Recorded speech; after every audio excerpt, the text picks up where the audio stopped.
Hi, I'm Emily, the co-founder of Asian Wonder Woman Community and Travel Summit. There has been so much that has happened the past 6 months. So we basically built the first ever travel summit for Asian women, and we happened to plan it in Taipei, Taiwan.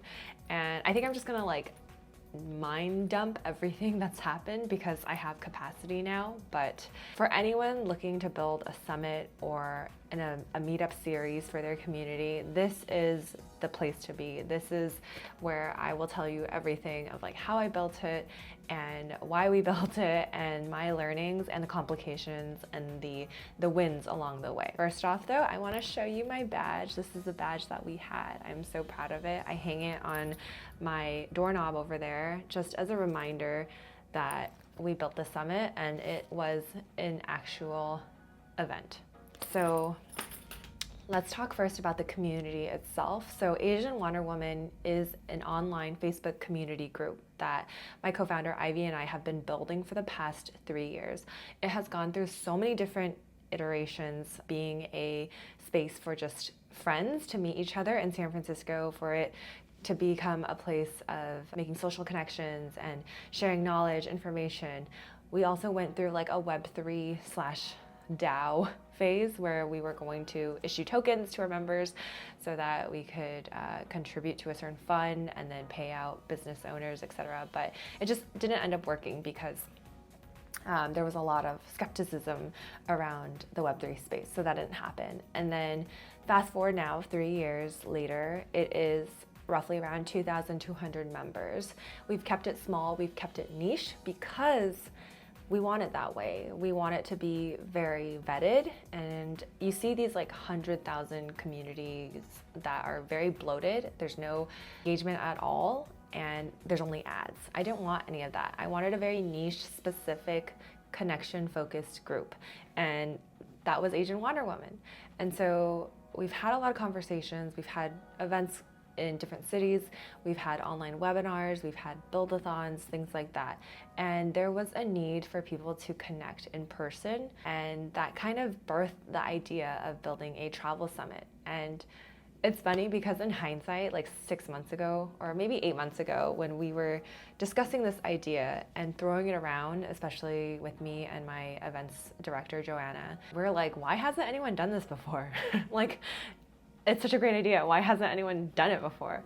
The reason why no one has done it before is because it's effing hard. It is harder than you think it is. I like to tell people it's like planning your wedding 4 times over, because we had a 4-day travel summit with business and travel topics. And so you can imagine the amount of work and lift we put into this travel summit. I think this is probably one of my proudest moments of actually being able to pull it off. But I will let you know that it was no easy thing to do, and I'm so proud of our team and Joanna for managing and directing this. Okay, so you know the scope of the community, you know what it's like right now. So I want to dive deeper into how we actually formulated the entire summit. So we currently kind of operate as a nonprofit because we're not making that much money, but my dream is that we will make the big bucks in the future. But what we did essentially was we had a core group, which was me, Ivy, Joanna, and we looked for volunteers. And so our volunteer group was roughly maybe 7 to 10 of us, depending on their function and their ability to contribute. It's interesting because it is a volunteer role, so a lot of people dropped off towards the middle of the timeline, and it's just people aren't getting paid and they have other things that they want to focus on, and that's totally fine. I understand that. But the volunteer team actually, I think, ended up being around 9 to 10 people. And they all had various functions, from partnerships, sponsorships, design, social media, things like that. So everyone had a core function. Joanna built out this amazing Notion dashboard where everyone had their own project that they owned, as well as we updated meeting notes every week or every month when we had team syncs. And so for meetings, Joanna and I would have weekly meetings, kind of going back and forth of what needs to be done. And then we had monthly meetings for the entire volunteer team. And then we also had WhatsApp groups with each of these teams, as well as a comprehensive team WhatsApp channel as well. So there's a lot of comms going on because we're working in different time zones, and we're working in, with different business cultures and different personalities. So I think a lot of it, the orchestration was really like checking in on our team members, making things were going along, and also giving them incentive and encouragement to continue being part of this awesome, badass team. And so we were doing this for like 6 months. And honestly, like I remember thinking like, dang, this is like such a big lift. And like, I really feel like it's just like in the back of my head, especially when it started hitting January. And I was like, oh my gosh, the summit is on March 28th, like it's go time. And so every day was kind of just like thinking about the summit, like moving things closer and closer. So that was kind of like how we structured the team itself. Joe and I actually went to Taiwan earlier, like a week earlier, to kind of get all the physical items in place. So even things like this badge, you might look at this badge and think like, oh, it's just a badge, but we had to pay for this lanyard, we had to pay for this slip, we had to print out the papers, we had to put our names on the badges and things like that. Think of that in detail, where like you're literally managing everything end to end. And so we went to Taiwan a week earlier, went to go print out a bunch of stuff, started doing swag bags, stuffing things, getting the stickers prepared, and getting the slides set up, getting the items set up, like thinking about how the flow of the event would look like. We, as in like the team, got an Airbnb to share together and to live together, just because it was like easier to like liaise and like discuss.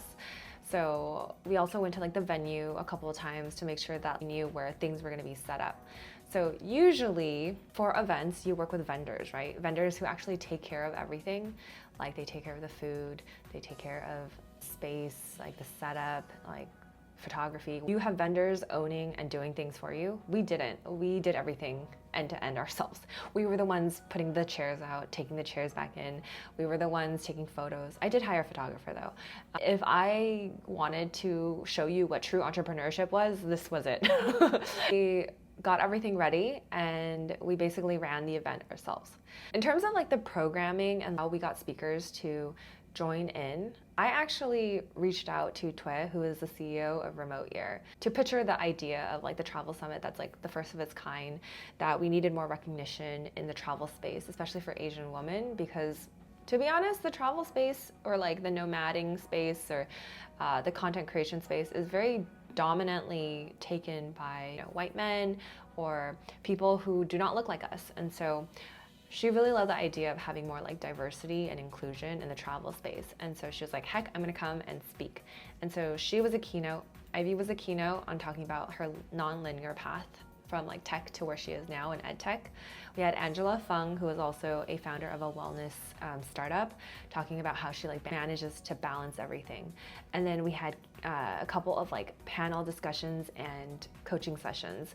And these were all sourced from our community, those that we vetted, that we like looked at their application to speak, and that we actually worked with in some sort of capacity. When I think of like planning an event like this, I wanted it to be kind of like this flywheel of like working with people who will bring in their own communities, but also engage the current community and also provide value, strengthen bonds within our community, and then bring them back. And I can honestly say that those 4 days have been just amazing. It has been stressful, I'm not gonna lie, but the amount of feedback around like how Asian women were like coming home to themselves, or it was like healing for them, I think that honestly like astounded me, because when I planned the summit, I thought of it more to be like learnings, like business learnings, like connections, networking, building great friendships.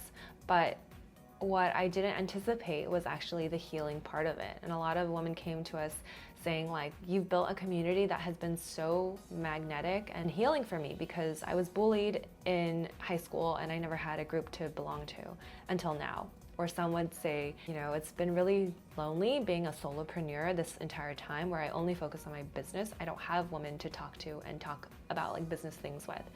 And so I think being at the summit for those days was really awesome to kind of watch women from all backgrounds. We had people from Colombia, from Sri Lanka, from Canada, from the US, from Singapore, everywhere to come together and have these like open discussions and learn from each other. I think that was something that you cannot replicate in any format unless it is like a community focused event.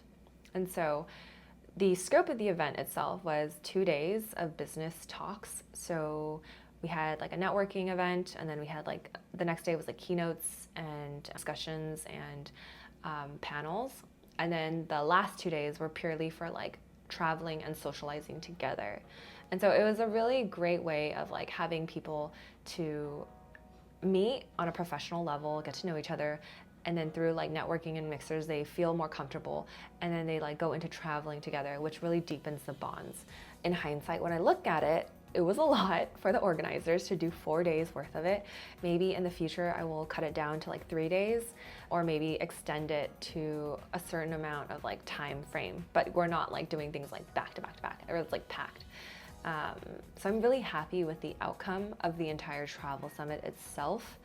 In hindsight, I think some of the learnings that I wish I had known about was that I shouldn't have doubted myself in terms of like pricing. That I felt like because it was my first time planning a travel summit, I didn't understand, because it was my first time planning a travel summit, I was afraid that the value that I was presenting wasn't enough. And so I feel like I lowballed myself and the summit by offering like cheaper tickets or giving more discounts. And people told me, they're like, you know, I would have paid $500, $600 for this. So I think for me, I'm like wishing I had been a little bit more business minded, like being more confident in myself and knowing that like that's what I was doing, and then equating it with the actual cost of the ticket itself. Number 2 is like working on like the small little details that really mattered. So like refining topics where people can find their niche, focusing more on like the type of networking events so that people could really find the kind of person that they were looking for to network with. Last thoughts, I would definitely plan this travel summit again next year. Maybe I would have it 3 days instead of 4, and I would increase the ticket price, obviously, because there's just so much value packed into those days. I would maybe have a space for men and women, because a lot of us did bring our partners along, and I think their partners felt kind of left out and wanted to be there, but they weren't. So I think being able to have our partners there in another space would have been really nice. And I think lastly, just now that everything's done and it's like all wrapped up, I think I wish I had been able to enjoy it more, because I was so focused on having it be a great experience for everyone else, was that I feel like I didn't focus on having a great experience for myself. And I think I also just want to be more like kind to like myself. We were able to pull this together. I'm kind of in shock and kind of in awe that this happened. It took so much time and effort to even like facilitate anything like this.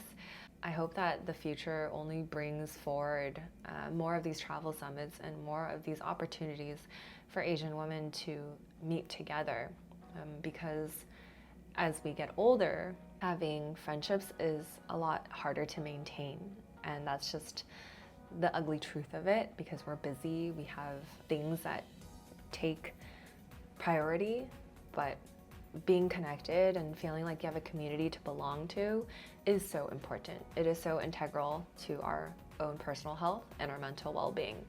And so I'm very happy with the travel summit. I hope that I can take this further. I want to take this further. I want to build smaller retreats, do a travel summit every year, and build out maybe a more defined program for women who want to find these like genuine connections and like up level together.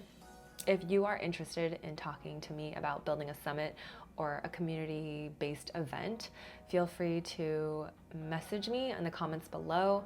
I have time on my Calendly or my Super Peer where I consult people about how to create their own event or create their own like community-focused events. So if you're ever interested, please reach out, and I hope you found my learnings very insightful. This is really just a mind dump for me so that I could look back on it in the future and be like, you know what, I did that shit.